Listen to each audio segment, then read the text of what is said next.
بسم اللہ الرحمن الرحیم۔ حاتم طائی اور ایک غریب لکھاڑا سینکڑوں برس پہلے عرب کے قبیلے میں حاتم نامی شخص پیدا ہوا۔ وہ اتنا سخی تھا کہ اس کی سخاوت کے قصے دنیا بھر میں مشہور ہوئے۔ اس کے دروازے پر جو شخص بھی آیا اپنی ضرورت پوری کر کے گیا۔ کہتے ہیں کہ اسے اپنی ایک گھوڑے سے بہت پیار تھا۔ گھوڑا بھی اپنے مالک کا بڑا وفادار تھا۔ ایک روز آدھی رات کے قریب اس کے گھر میں چند مہمان آ گئے۔ اتفاق کی بات کہ اس وقت حاتم کے پاس اپنے مہمانوں کی دعوت کے لیے کچھ نہیں تھا اور رات کے وقت اس کا انتظام بھی بہت مشکل تھا۔ حاتم قائد نے اپنے پسندیدہ گھوڑا ذبح کر کے مہمانوں کی دعوت تو کر ڈالی اور مہمان نوازی کی لاج رکھ لی۔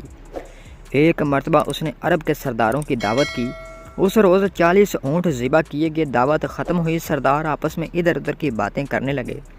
گفتگو حاتم طائی کی سخاوت کے متعلق ہونے لگی۔ ایک سردار نے کہا، حاتم جیسا فراغ دل آج تک پیدا نہیں ہوا اور نہ ہوگا، کیوں نہ یہ سوال حاتم سے ہی کیا جائے۔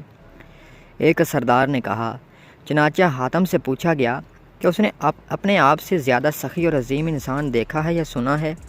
حاتم کافی دیر تک سر جھکا کر سوچتا رہا، اب پھر مسکرا کر بولا، بہت زیادہ مال و دولت لٹانے کا نام سخاوت نہیں۔ میرے نزدیک سخی اور عظیم انسان وہ ہے جو اپنے بڑے سے بڑے فائدے کے لیے کسی کا جو چھوٹے سے چھوٹا احسان بھی قبول نہ کرے۔ میں نے اپنی زندگی میں ایسا شخص دیکھا جس کا دل میرے دل سے بہت بڑا تھا۔ وہ ضرور کسی ملک کا بادشاہ ہوگا جس کے پاس بہت بڑا خزانہ ہوگا۔ سرداروں نے ایک آواز ہو کر کہا، نہیں دوستو، ایسی کوئی بات نہیں۔ حاتم طائی نے جواب دیا، وہ تو ایک لکھاڑا تھا۔ تمام سرداروں نے حیرت سے ایک میزبان کو دیکھا تو حاتم نے کہا کہ ایک روز میں نے سارے شہر کی دعوت کی۔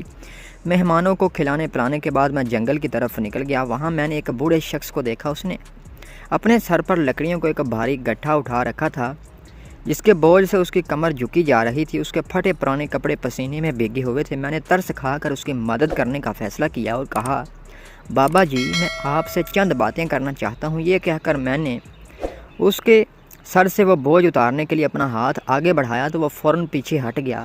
پھر اس نے اپنا بوجھ زمین پر رکھا اور کہنے لگا، انسان کو اپنا بوجھ خود سنبھالنا چاہیے۔ لوگوں کے کندھوں کا سوار ہو کر تو صرف قبر کی طرف جایا جاتا ہے، مگر بابا جی، آپ اس عمر میں اتنی محنت کیوں کر رہے ہیں؟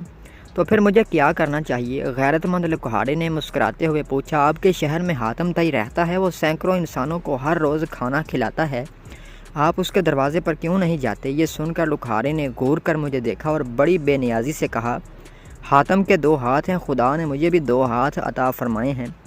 کتنی شرم کی بات ہے کہ میں اس کی کمائی ہوئی روٹی کھاؤں۔ کسی کا احسان اٹھانے سے بہتر ہے کہ میں بے جان لکڑیوں کا بوجھ اٹھا لوں۔ سب سردار حیران ہو کر حاتم کو دیکھنے لگے تو حاتم نے کہا، وہ غریب انسان مجھ سے بڑے دل کا مالک تھا۔ پیارے دوستوں، دوسروں پر انحصار کرنے کی بجائے اپنے ہاتھ سے رزق کمانا باعث عزت اور باعث فخر ہے۔ اس طرح کی مزید ویڈیوز کے لیے ہمارے چینل کو لائک اور سبسکرائب کر لیں۔ شکریہ۔